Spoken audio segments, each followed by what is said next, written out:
C'est un bilan alarmant, celui des violences faites aux femmes. 963 des victimes accueillies dans les brigades de gendarmerie le sont pour des faits de violence conjugale. La Polynésie reste le territoire français le plus touché, juste derrière la Guyane. Pourtant, encore à ce jour, un seul centre, le foyer Puotehau, accueille ces femmes avec leurs enfants.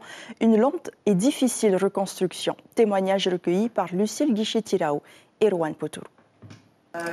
Nous l'appellerons Samantha. Au foyer Puotehau, elle fait déjà partie des anciennes, depuis le jour où elle a décidé de stopper l'engrenage de la violence et de quitter avec son enfant le domicile conjugal. C'est un alcoolique, toujours aujourd'hui, je crois. Et bon, moi aussi, à l'époque, avant d'intégrer ici, je buvais beaucoup, je me droguais aussi.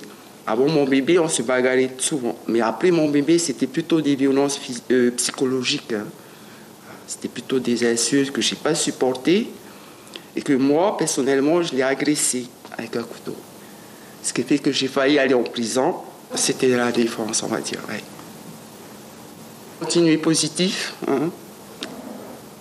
Travailler. Ouais. Pour mon bébé.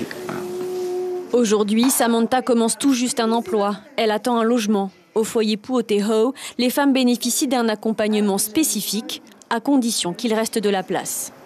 La plupart d'entre elles ont réussi à trouver du travail, donc redevenir indépendantes pour pouvoir justement montrer à celui qui lui a fait mal toutes ces années que même sans lui, elle peut malgré tout mener sa vie à bien avec ses enfants qui sont justement les moteurs de vouloir changer de vie. Créée en janvier 2021, la maison de protection des familles au sein de la gendarmerie accueille et accompagne les victimes de violences intrafamiliales. Chaque année, elle recueille en moyenne plus d'1 millier de plaintes, en majorité des femmes. La honte, elle n'est pas sur la victime, elle est vraiment sur la personne qui ose faire vivre ça à la victime. Parce que bien entendu, il y a la violence qu'on peut remarquer avec les bleus, la violence physique, mais il y a tout un tas d'autres violences qui existent, dont les violences psychologiques, et celles-là, elles sont très dures. Elles sont très dures à voir, et pour la victime, elles sont très dures à assumer et à reconnaître. Les femmes représentent 87% des victimes de violences intrafamiliales. La priorité reste l'accompagnement pour les éloigner du conjoint violent, puis trouver une autonomie financière.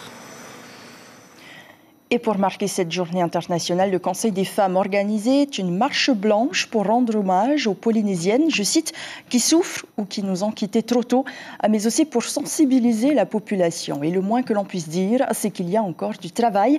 Lucille Guichet-Tirao et Patita Savea étaient sur place.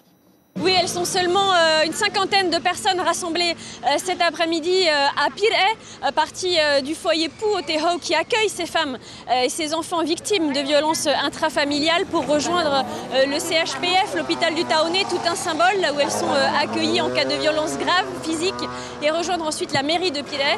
Une cinquantaine de personnes dans ce cortège, composé en grande majorité de femmes et d'enfants.